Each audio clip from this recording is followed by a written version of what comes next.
আমাদের নামাজের ক্ষেত্রে যে ত্রুটিটা সবচেয়ে বেশি এবং প্রকট, সেটা হলো আমাদের নামাজের মধ্যে বেশিরভাগ মানুষই আমরা তাড়াহুড়ো করি। আমাদের নামাজের মধ্যে ধীরস্থিরতা খুব কম।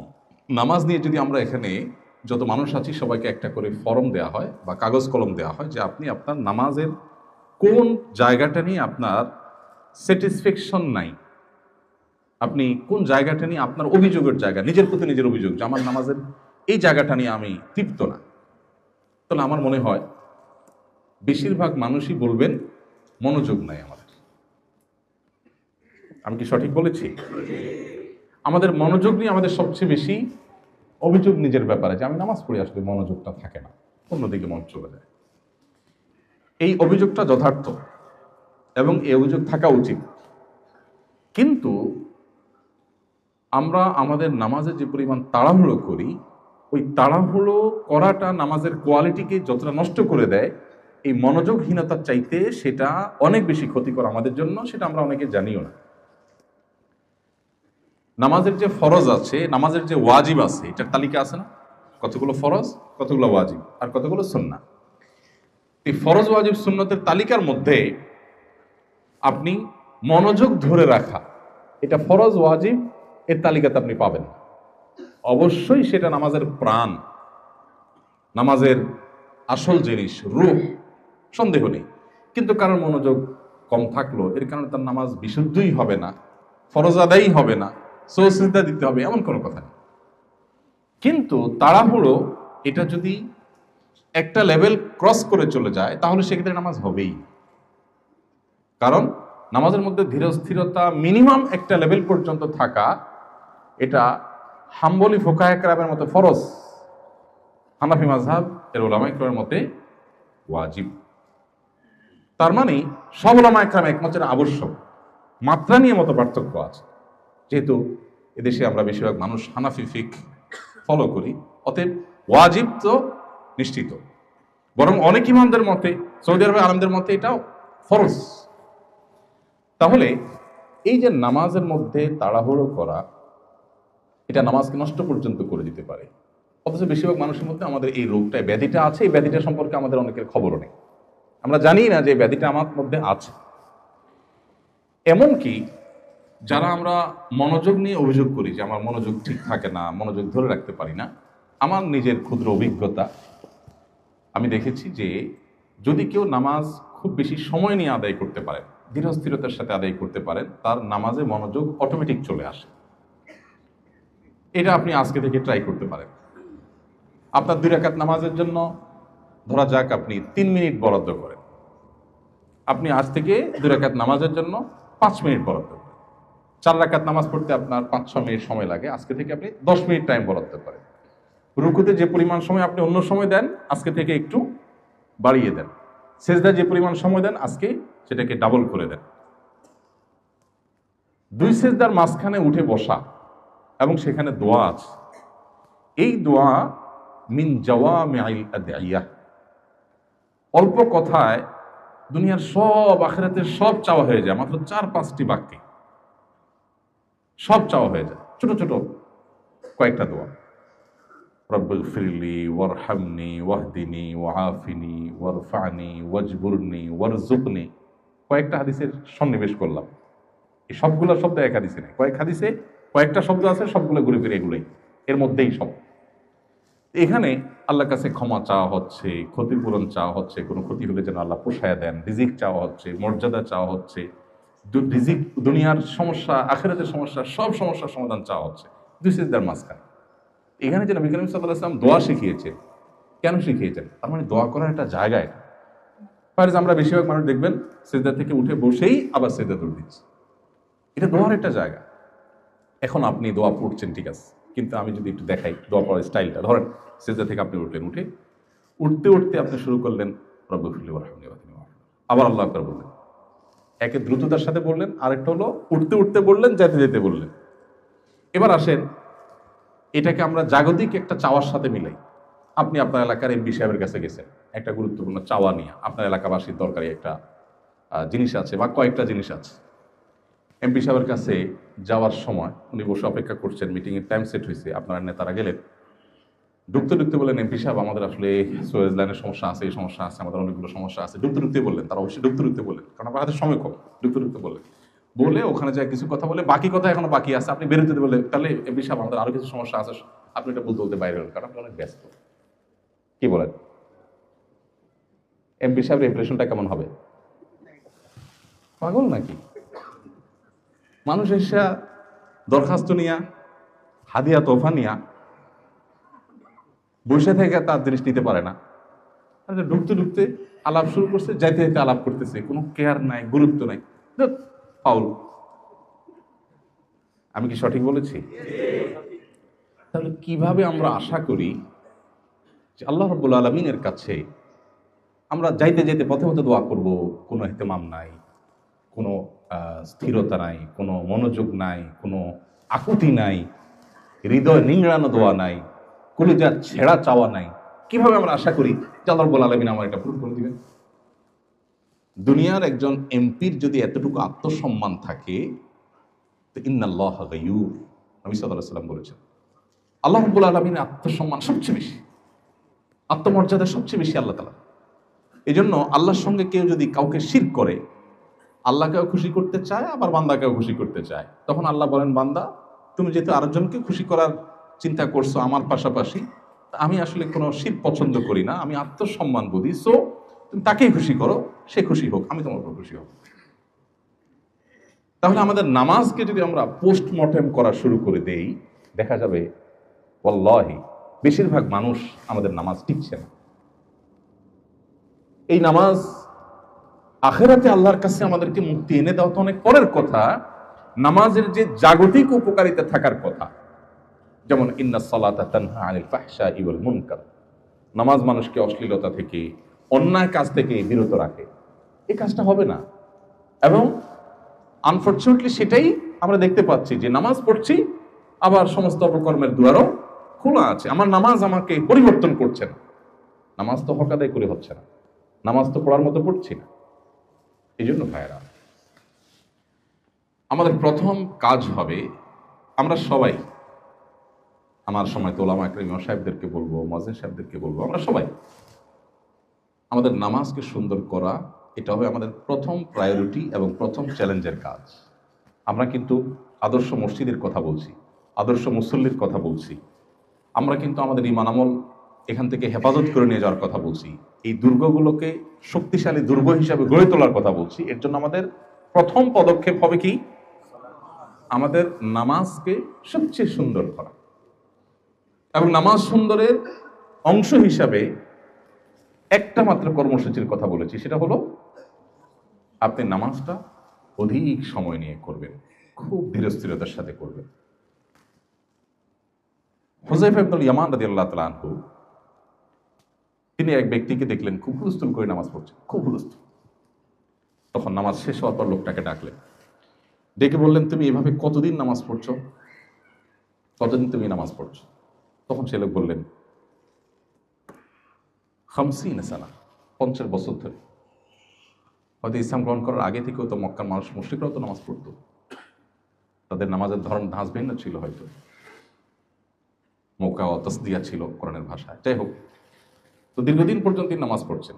তখন হুযায়ফা ইবনুল ইয়ামান রাদিয়াল্লাহু তাআলা তাকে বললেন, ওয়াল্লাহি, আল্লাহর শপথ করে বলছি, এই যে তাড়াহুড়ো নামাজ যেটা তুমি পড়লা, এই নামাজ নিয়ে যদি তুমি দুনিয়া থেকে যাও, তাহলে তুমি মুহাম্মদ সাল্লাল্লাহু আলাইহি সাল্লামের শরীয়ত এর উপরে প্রতিষ্ঠিত থেকে তোমার মৃত্যু হলো না। তোমার নামাজ মুহাম্মদ সাল্লাল্লাহু আলাইহি সাল্লামের নামাজ নয়। আরেক ব্যক্তি নবী করিম সাল্লাল্লাহু আলাইহি সাল্লামের সময় মসজিদে নববীতে প্রবেশ করলেন, করে তিনি 2 রাকাত নামাজ পড়লেন। হয়তো মসজিদে ঢোকার নামাজ ছিল, তাহিয়াতুল মসজিদ, অথবা ফরজ নামাজ হয়তো পরে আসছেন, আদায় করছেন, নামাজ পড়ছেন। নামাজ পড়ে নবী করিম সাল্লাল্লাহু আলাইহি সাল্লামকে এসে সালাম দিলেন। নামাজটা পড়ে নবীজি বসা ছিলেন, এসে তাকে সালাম দিলেন। সালাম দেওয়ার পর নবী সাল্লাল্লাহু আলাইহি সাল্লাম সালামের জবাব দিলেন।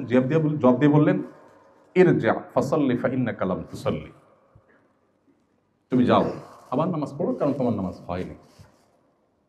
বেচারা উঠে গিয়ে আবার নামাজ পড়লেন, পড়ে এসে আবার সালাম দিলেন। নবী সাল্লাল্লাহু আলাইহি ওয়াসাল্লাম এবারও সালামের জবাব দিয়ে একই কথা বললেন, যাও তুমি নামাজ পড়ো, তোমার নামাজ হয় নাই। ভদ্রলোক আবারও গেলেন, যে তিনি আবারও নামাজ পড়লেন, পরে আসলেন, এসে আবার নবী সাল্লাল্লাহু আলাইহি ওয়াসাল্লামকে সালাম দিলেন। নবী সাল্লাল্লাহু আলাইহি ওয়াসাল্লাম এবারও একই কথা বললেন, 3 বার নামাজ পড়লেন।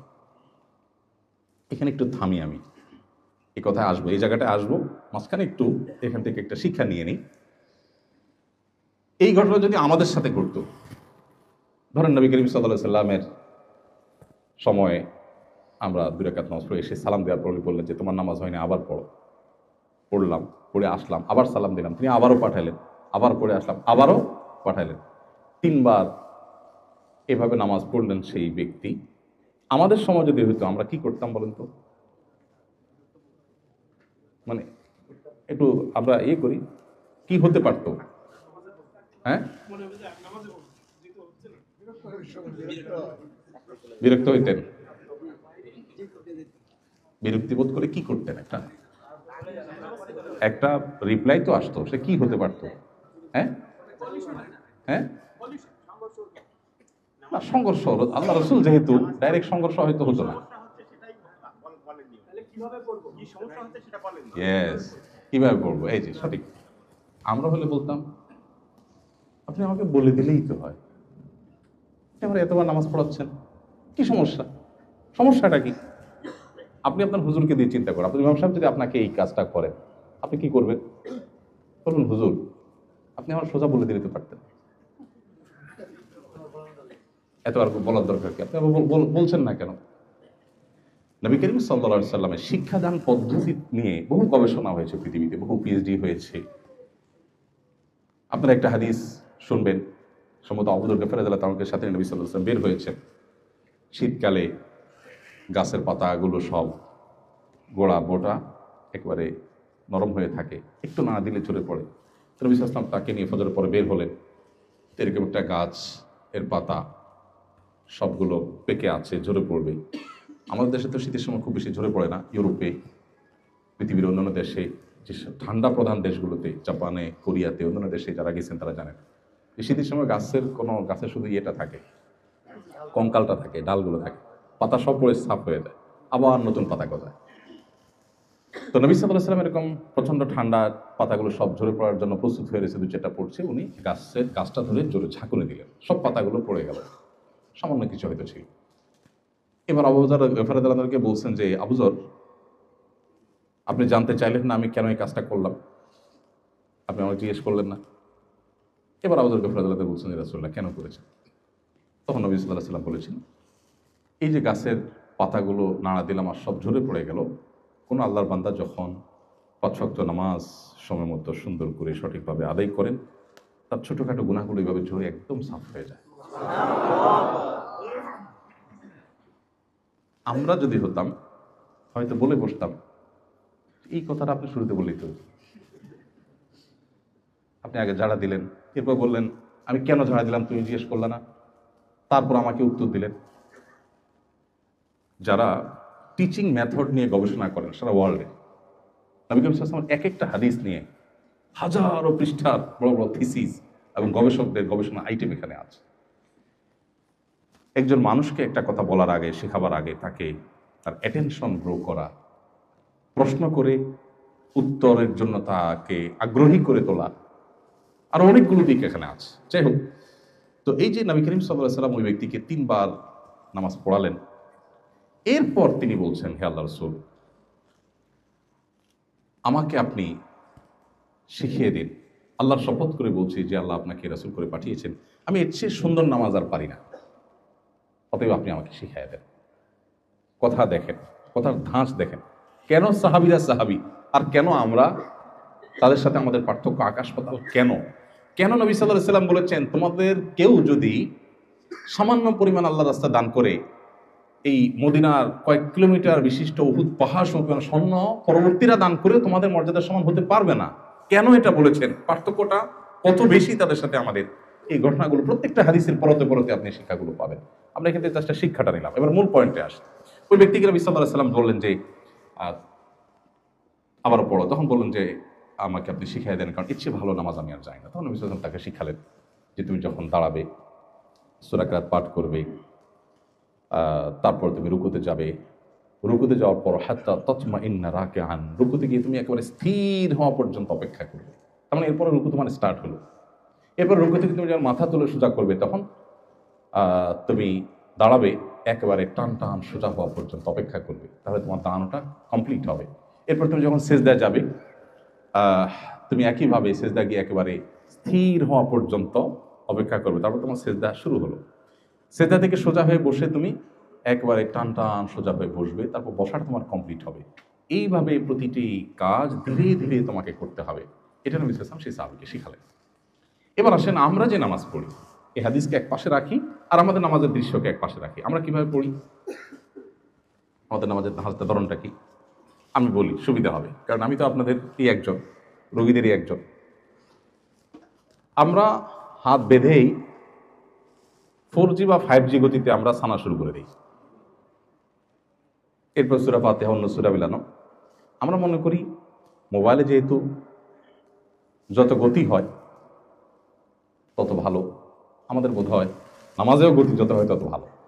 সব জায়গায় যে গতি ভালো না, এখানে বরং যদি গতি কম হবে তত ভালো, এটা আমরা বুঝি না। অনেক শুরু করি হুলস্থুল করি, আলহামদুলিল্লাহ পড়ে আল্লাহর প্রশংসা যে করি, সেই প্রশংসাটা হয় খুবই হুলস্থুলের সাথে। আলহামদুলিল্লাহ রাব্বিল আলামিন রহমানির রহিম মালিকিল ইয়াউমিদ্দিন ইয়াকা না'বুদু ওয়া ইয়াকা নাস্তাঈন। এই যে আলহামদুলিল্লাহ রাব্বিল আলামিন রহমানির রহিম মালিকিল ইয়াউমিদ্দিন, এগুলো তো একটা মিনিং আছে নাকি? আলহামদুলিল্লাহি রাব্বিল আলামিন, যিনি সকল জগৎসমূহের পালনকর্তা, সে আল্লাহর জন্য সকল প্রশংসা, প্রশংসা করছেন। আর রহমানির রহিম, যিনি পরম দয়ালু, সীমাহীন অনুগ্রহকারী। মালিক ইয়াউমিদ্দিন, যিনি কিয়ামতের দিবসের মালিক, অধিপতি, অধিকারী। সেদিনের আধিপত্য তাহার এককভাবে তিনি কন্ট্রোল করবেন। এভাবে প্রত্যেকটা আয়াতের অর্থ আছে। আল্লাহকে আপনি এগুলো প্রশংসা নিবেদন করছেন, কিন্তু প্রশংসা নিবেদন করার সময় আপনি পড়ছেন কি? আলহামদুলিল্লাহ রাব্বিল রহমানির রহিম মালিক ইয়াউমিদ্দিন ইয়াকা না'বুদু, মানে আপনি জিকির জপছেন, কিছু একটা জপছেন। এবার আসেন, আমি এর আগে এমপি সাহেবের কথা বলছি, আবার এমপি সাহেবের কাছে ফিরে আসি। আপনি আপনার এমপি সাহেবের কাছে গেছেন, প্রধানমন্ত্রীর কাছে গেছেন, প্রধান উপদেষ্টার কাছে গেছেন, দুনিয়ার কোনো পাওয়ারফুল ব্যক্তির কাছে গেছেন, যায় বা তাকে আপনি দাওয়াত দিয়ে আনছেন আপনার মাহফিলে, আপনার প্রোগ্রামে। এরপর প্রশংসা বাক্য পড়ে পাঠ করছেন। তো আপনার হাতে সময় কম, সেজন্য বলতেছেন যে এমপি সাহেব আপনার মতো মানুষ হয় না, আপনি অনেক ভালো মানুষ, মাশাআল্লাহ আপনার বাপদা 14 গোষ্ঠী ভালো, আপনি অনেক দানশীল মানুষ, আপনি অনেক কিছু করছেন, হান করছেন, তার করছেন। আপনি এমন হুলস্থুল ভাবে বলছেন যে কি বলছেন সেটা পুরো ক্লিয়ার না, পরিষ্কার না। আপনার এই প্রশংসা কি এমপি সাহেব খুশি হবে না বেজার হবে? পূর্বে দাওয়াত না দিতা সেটাই ভালো ছিল, ডাইকাই নাই, অপমানটা না করলো পারতা, এ কথা বলবে না? তাহলে এবার আপনি চিন্তা করেন, আপনি সূরা ফাতিহা পড়ছেন তুফাল মিলে 4G 5G গতিতে, আপনার পড়ার ভিতরে কোনো মাধুর্য নাই, কোনো আল্লাহর প্রতি প্রশংসার প্রকাশের কোনো অনুভূতি নাই, অনুভব নাই, ফিলিংস নাই, আপনার দিল থেকে আপনি বলছেন না, মুখ দিয়ে শুধু জপছেন। এই প্রশংসা আল্লাহ সুবহানাহু ওয়া তাআলা অ্যাকসেপ্ট করবে, এটা আপনি কিভাবে চিন্তা করতে পারেন? এভাবে আমরা অন্য সূরাও শেষ করি। আসেন এবার রুকুতে যাই। আমাদের রুকুর অবস্থা কি? সূরা ফাতিহা পড়লেন, আরেকটা সূরা মিলাইলেন, শেষ করলেন, একটু ব্রেক দিলেন, শেষ হলো। এরপরে আপনি আল্লাহু আকবার বলে রুকুতে যাবেন। এই আল্লাহু আকবার বলে রুকুতে যাবেন। রুকুতে গিয়ে মাথা থেকে কোমর পর্যন্ত টান টান সোজা হয়ে যাবে এবং পায়ের গোড়ালি থেকে কোমর পর্যন্ত সোজা হয়ে যাবে। আপনি পজিশনে যাবেন, এরপরে আল্লাহ তাআলার কাছে আপনি আপনার অবনত মস্তক হয়ে আপনার শরীরটাকে ভেঙে দিয়ে পুরো আল্লাহকে আপনি তাসবিহ নিবেদন করবেন, সুবহান রাব্বিয়াল আযীম, সুবহান রাব্বিয়াল আযীম। আমার মহান রবের পবিত্রতা আমি জ্ঞাপন করছি। আল্লাহকে আপনি পবিত্রতা জ্ঞাপন করছেন। এই যে সুবহান রাব্বিয়াল আযীম পড়ছেন, এইটা পড়তে গিয়ে যদি আপনি এভাবে পড়েন, সুবহান রাব্বিয়াল আযীম, সুবহান রাব্বিয়াল আযীম, সুবহান রাব্বিয়াল আযীম, সুবহান রাব্বিয়াল আযীম, সুবহান রাব্বিয়াল আযীম, তাহলে কি দাঁড়াবে? এমপি সাহেব আপনি ভালো, এমপি সাহেব আপনি ভালো, এমপি সাহেব আপনি ভালো। মানে একটু বোঝার জন্য বলছি, শুনতে কেমন শোনা যাবে ওইটা?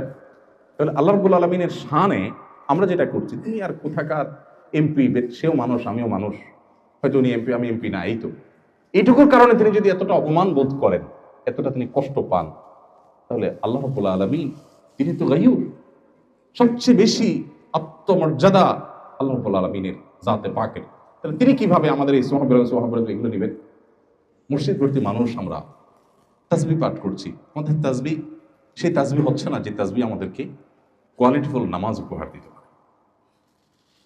আচ্ছা, এই যে তাসবিহ পাঠ করছি সেটাও হওয়ার কথা ছিল আমি আল্লাহু আকবার বলবো, রুকুতে মাথা থেকে কোমর পর্যন্ত টান টান সোজা হব, পজিশনে যাব, এরপর আমি স্টার্ট করব সুবহান রাব্বিয়াল আযীম।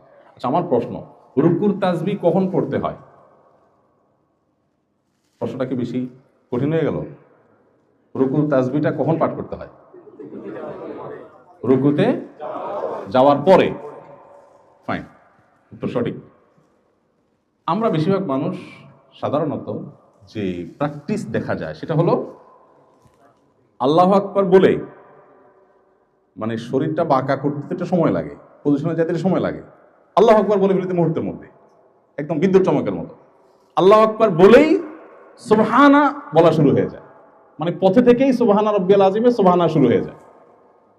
রব্বিয়াল আযীম হয়তো পজিশনে যাওয়ার পরে হয়, তাইলে প্রথম তাসবির অর্ধেক পথে আর অর্ধেক পজিশনে, দ্বিতীয় তাসবিহটা হয়তো পজিশনে হয় হুলস্থুল বিদ্যুৎ গতিতে, আর 3 নম্বর তাসবিহটা আবার সুবহানা বলে শুরু করে মাথা সোজা করতে করতে, তাহলে যাওয়ার পথে এক তাসবিহ, আসার পথে এক তাসবিহ, মাঝখানে এক তাসবিহ। তাহলে তাসবিহটা কি রুকুতে হলো না পথে হলো? আমি কি বুঝাতে পারছি? আপনি দরখাস্ত জমা দেওয়ার কথা এমপি সাহেবের অফিসে, আপনি পথে দেখে বলতেছেন ভাই যে দরখাস্তটা, কেমন হবে জিনিসটা? পথে যদি দরখাস্ত জমা দেন, সে দরখাস্ত কি অ্যাকসেপ্ট হওয়ার কথা?